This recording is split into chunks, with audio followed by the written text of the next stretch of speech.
Shalom semua jemaat BMC dan kekasih Tuhan dimanapun kita berada.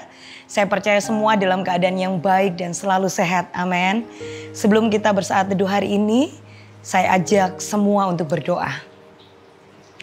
Kami bersyukur buat hari yang baru, hari yang Kau jadikan indah bagi kami. Sebelum kami beraktivitas hari ini Tuhan, kami rindu Engkau menyampaikan firman-Mu. Karena kami percaya firman-Mu lah yang menjadi kekuatan, yang meneguhkan, yang memerdekakan, yang menyembuhkan, yang memulihkan setiap kami. Diberkatilah setiap kami yang mendengar firman-Mu dan melakukan dalam setiap kehidupan kami. Dalam nama Yesus. Haleluya. Amin. Judul saat teduh kita hari ini adalah dikuduskan dalam kebenaran. Saudara dikasih Tuhan, bagi sebagian orang, kata kekudusan itu adalah sesuatu yang tidak menyenangkan. Sesuatu yang menjadi beban bagi kebanyakan orang. Padahal sesungguhnya kekudusan itu adalah sifat Allah sendiri. Allah yang kita sembah adalah Allah yang kudus. Sebab itu dalam firman Allah berkata bahwa kuduslah kamu sebab aku kudus. Tuhan yang kita sembah punya sifat kudus, saudara. 1 Petrus 2 ayat yang ke-9 berkata, tetapi kamulah bangsa yang terpilih, imamat yang rajani, bangsa yang kudus, umat kepunyaan Allah sendiri, supaya kamu memberitakan perbuatan-perbuatan yang besar dari Dia yang telah memanggil kamu keluar dari kegelapan kepada terangnya yang ajaib. Siapakah kita sebagai orang-orang percaya yang sudah diselamatkan, sudah menerima keselamatan dari Tuhan? Kitalah orang-orang yang dikuduskan. Ayat tadi berkata bahwa kita harus tahu status kita sebagai umat pilihan Allah, bangsa yang sudah dikuduskan, milik kepunyaan Allah sendiri. Saudara, dahulu kita adalah orang-orang yang hidup di dalam kegelapan, hidup di dalam dosa. Kita ini orang-orang yang menyukai dosa.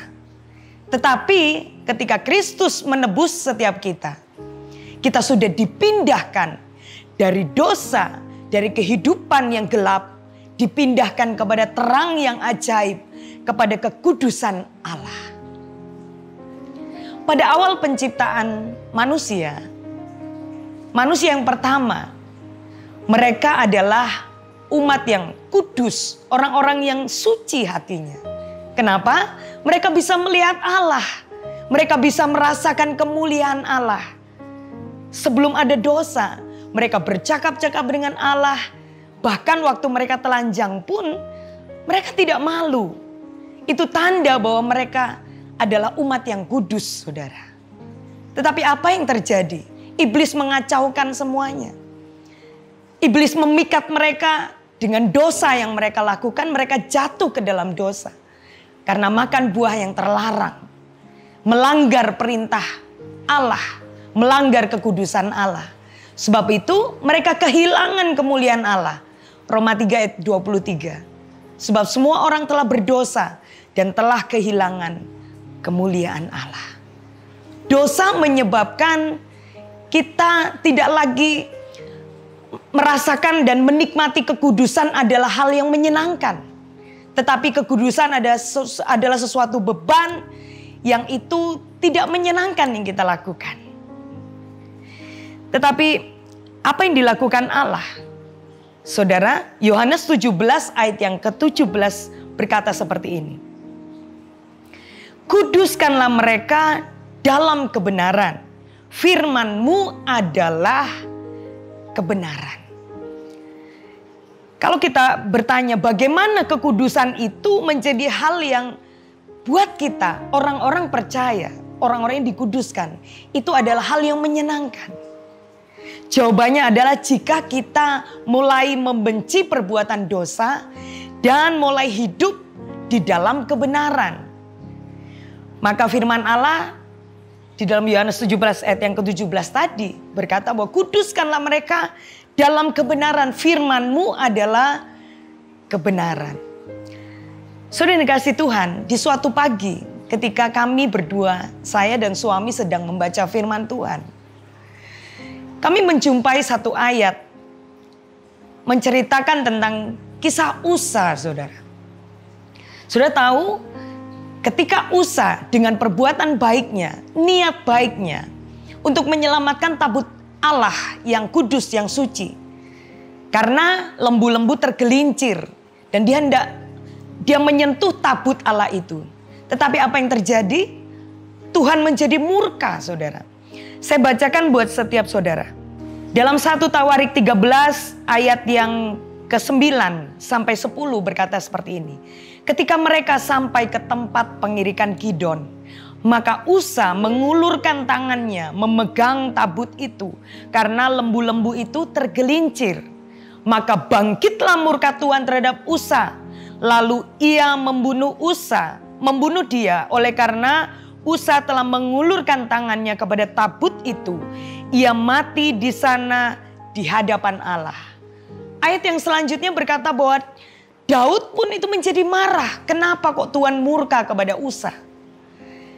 Ketika kita membaca ayat ini, kita melihat Tuhan itu nggak adil. Usa melakukan niat baik, saudara. Tetapi yang dikerjakan Tuhan sangat murka terhadap apa yang dikerjakan Usa. Tetapi berbeda dengan apa yang dikerjakan Obed-Edom. Dalam waktu 3 bulan saja tabut Allah ada di rumah Obed-Edom. Tuhan membuat seisi rumah Obed-Edom sangat diberkati Tuhan. Apakah Tuhan berarti tidak adil? Setelah kami membaca dan mempelajari apa yang terjadi, saudara, saya melihat bahwa Allah itu betul-betul bekerja sesuai dengan firman-Nya. Pada zaman itu, ternyata ketetapan atau perintah Allah bahwa yang bertugas untuk membawa tabut Allah adalah keturunan Lewi. Keturunan Lewi adalah orang-orang yang dikhususkan oleh tabut Allah yang suci, yang kudus. Apa yang terjadi? Usa bukanlah keturunan Lewi. Tetapi Obed-Edom adalah keturunan orang Lewi, suku yang dikhususkan untuk memegang tabut perjanjian. Saudara dikasih Tuhan, ingat bahwa Allah hanya dibatasi oleh firman-Nya. Ketika kita melakukan firman, berarti kita sudah hidup di dalam kekudusan Tuhan. Yang mengerti bersama-sama saya berkata amin. Mulai saat ini hiduplah di dalam kebenaran, hiduplah dalam firman Allah. Berarti kita sudah hidup di dalam kekudusan Tuhan. Tuhan Yesus memberkati kita semua. Mari sama-sama kita berdoa. Bapa yang penuh kasih, yang penuh dengan kekudusan, kami mengucap syukur buat firman yang sudah Engkau berikan. Meteraikan itu dalam hati kami.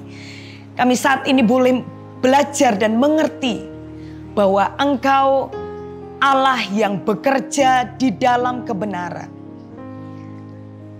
Engkau Allah yang kudus dan Engkau hanya dibatasi oleh kebenaran Allah. Terima kasih Tuhan bahwa kami selalu hidup dalam kebenaran. Itu artinya, itu tandanya bahwa kami hidup di dalam kekudusan Allah. Diberkatilah setiap kami yang mendengar, bahkan melakukan dalam kehidupan kami. Terpujilah nama-Mu, berkat daripada Allah Bapa, Putra dan Roh Kudus. Berkat yang sama yang sudah dicurahkan sejak Abraham, Ishak sampai dengan Israel mengalir dalam seluruh kehidupan kami. Mulai hari ini bahkan sampai selama-lamanya. Percaya Engkau sudah melakukan kebenaran dan akan terus melakukan kebenaran. Bersama-sama katakan amin. Tuhan Yesus memberkati.